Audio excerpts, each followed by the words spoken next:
kayo nagbigay kay Lord, hindi na natin paulit-ulitin na 10%, and you have 90%, and you live a life sa 90% kung kahit saan nyo yung dadalhin. But of course, wag po natin kakalimutan na we need to give an offering, no? Yun po yung after your 10%. Sabi po doon, giving is not all about money. It is about worship. No? Kanina ang message ko ni LK really touched my heart, no? Kasi wala pong ibang pinakamasarap na gawin sa buhay kundi mahalin ang Diyos.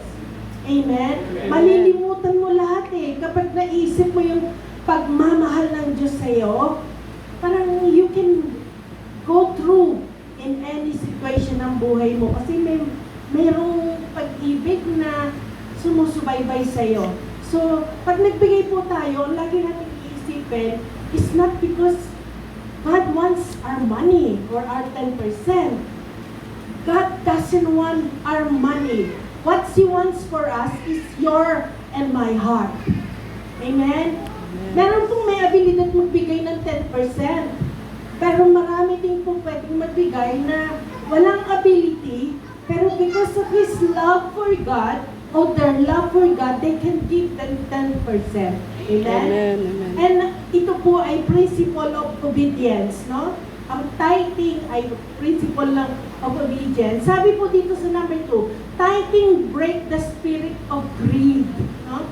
And build, ano po yung binibuild dito?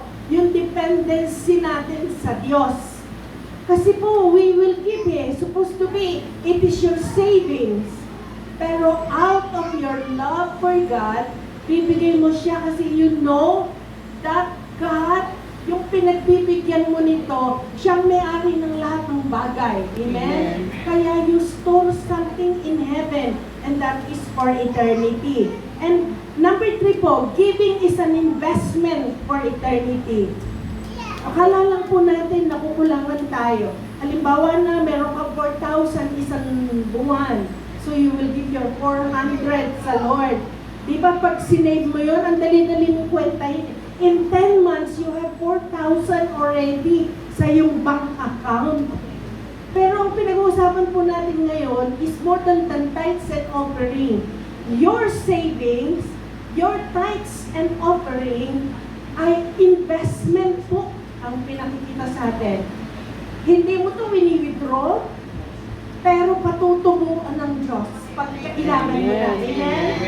Lagi ko sinasabi, meron tayong ATM. Ibig sabihin, you have your amang talagang mayaman. And that is, He owns everything. Amen. Siya yung nag-iingat na ini-store mo sa heaven. Sabi niya, walang kakain ito kahit anong mga panira, no? Pero sabi niya, ang giving po natin dito sa Lord ay investment po sa heaven.